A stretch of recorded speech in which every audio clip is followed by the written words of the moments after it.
Gen Z போராட்டம் பணிந்த நேபாள அரசு. இது பல நாடுகளுக்கு வார்னிங். நமது அண்டை நாடான நேபாளத்தை அதிர வைத்திருக்கிறது அந்நாட்டின் ஜென்சி தலைமுறையினரின் போராட்டம். Facebook, YouTube, X உள்ளிட்ட சமூக வலைதளங்களுக்கு நேபாள அரசு திடீர் தடை விதித்ததை அடுத்து நடந்த இந்த போராட்டத்தில் வன்முறை வெடித்தது. இதில் 19 பேர் உயிரிழந்தனர், 200க்கும் மேற்பட்டோர் காயமடைந்தனர். இதனை அடுத்து சமூக வலைதளங்கள் மீதான தடை உத்தரவை நேபாள அரசு வாபஸ் பெற்றுள்ளது. சமூக வலைதளங்கள் மீதான தடையை தாண்டி நேபாள இளைஞர்களின் அரசியல் பார்வையை உள்ளடக்கிய இந்த போராட்டத்தின் பின்னணி குறித்து பார்ப்போம். நேபாளத்தின் பிரதமராக அந்நாட்டின் மிகப்பெரிய கம்யூனிஸ்ட் கட்சியின் தலைவரான KP சர்மா ஒலி கடந்த 2024ஆம் ஆண்டு பதவியேற்றார். அண்மையில் அவரது அரசு பிரபல சமூக வலைதளங்கள் பலவும் நேபாள சட்ட திட்டங்களுக்கு உட்பட்டு பதிவு செய்யாவிட்டால் அவற்றுக்கு தடை விதிக்கப்படும் என்றது. நாட்டின் பாதுகாப்புக்காக அவை பதிவு செய்வதுடன் வரியும் செலுத்த வேண்டும் என்றது. இதற்கு எதிர்ப்பு கிளம்ப உச்சநீதிமன்றம் வரை சென்று தான் நினைத்ததை சாதித்து கொண்டது அரசு. இந்த நிலையில்தான் Facebook, YouTube, X உள்ளிட்ட 26 சமூக வலைதளங்களை கடந்த வெள்ளிக்கிழமை முடக்கி நேபாள அரசு நடவடிக்கை மேற்கொண்டது. ஆன்லைன் மோசடி மற்றும் பண மோசடி ஆகியவற்றை சுட்டிக்காட்டி இதே போன்று கடந்த ஜூலையில் டெலிகிராம் மெசேஜ் செயலியை நேபாள அரசு தடை செய்ததும் குறிப்பிடத்தக்கது. இதையடுத்து சமூக வலைதளங்கள் மீதான தடையை விலக்க கோரியும் நாட்டில் பரவியுள்ள ஊழல் கலாச்சாரத்துக்கு முற்றுப்புள்ளி வைக்க கோரியும் செப்டம்பர் 8ஆம் தேதி ஆயிரக்கணக்கான இளைஞர்கள் ஒன்று திரண்டு தலைநகர் காட்மாண்டுவில் பேரணி நடத்தினர். அப்போது நியூ பனேஸ்வரில் நாடாளுமன்றத்துக்கு வெளியே போடப்பட்டிருந்த தடுப்புகளை தாண்டி போராட்டக்காரர்கள் உள்ளே நுழைய முயன்றனர். நேபாள பிரதமர் சர்மா ஒலி வீட்டின் மீது கற்களை வீசி எரிந்தும் தாக்குதல் நடத்தினர். இதனால் போராட்டக்காரர்களுக்கும் பாதுகாப்பு படையினருக்கும் இடையே மோதல் மூண்டது. பாதுகாப்பு படையினர் கண்ணீர் புகை குண்டுகளை வீசியும் ரப்பர் தோட்டாக்களால் சுட்டும் தண்ணீரை பீச்சி அடித்தும் போராட்டக்காரர்களை கலைக்க முயன்றனர். இந்த கடும் மோதலில் 19 பேர் உயிரிழந்தனர், 200க்கும் மேற்பட்டோர் காயமடைந்தனர். இதேபோல் நேபாள நாட்டின் பல்வேறு பகுதிகளில் போராட்டக்காரர்களுக்கும் போலீசாருக்கும் இடையே மோதல் மூண்டது.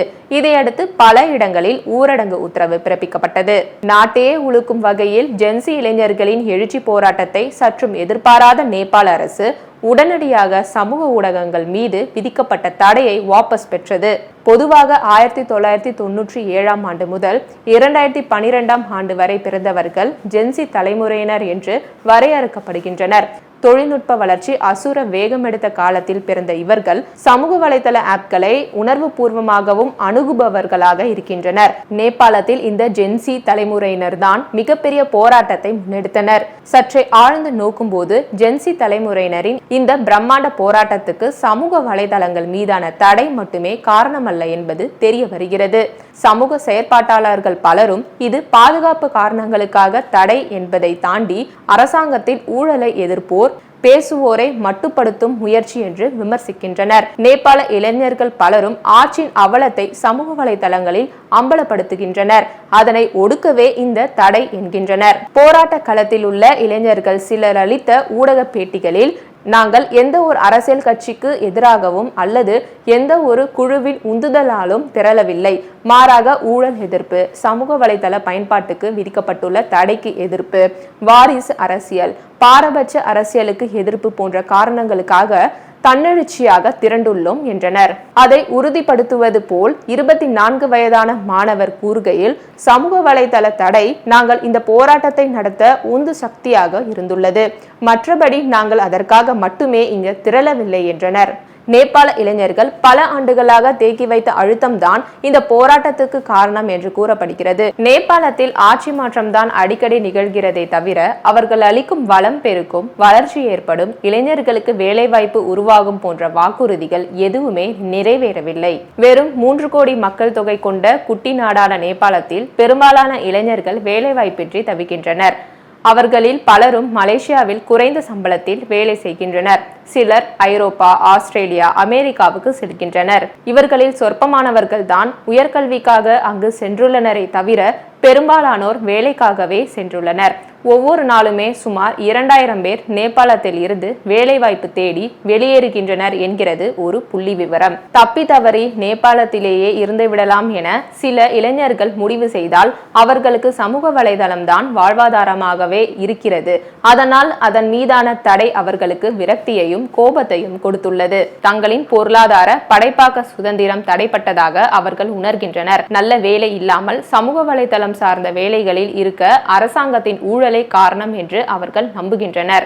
வேலை வாய்ப்பில்லாமல் வறுமையில் உழன்று கொண்டிருக்கும் இளைஞர்கள் ஒரு புறம் இருக்க, மறுபுறம் அரச குடும்பத்தினர் பகட்டை பட்டவர்த்தனமாக வெளிக்காட்டுகின்றனர். இது ஜென்சி தலைமுறையினரை மேலும் வெகுண்டெழ செய்துள்ளது.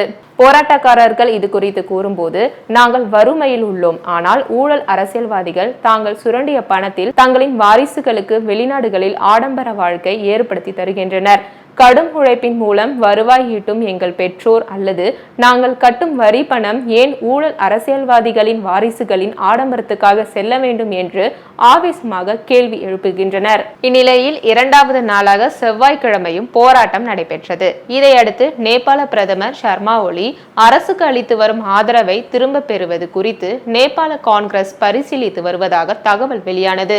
நேபாள காங்கிரஸ் தலைவரான வேளாண் அமைச்சர் ராம்நாத் அதிகாரி பிரதமர் சர்மா ஒலி தலைமையிலான அரசின் அடக்குமுறையை கண்டித்து தனது பதவியை ராஜினாமா செய்தார்.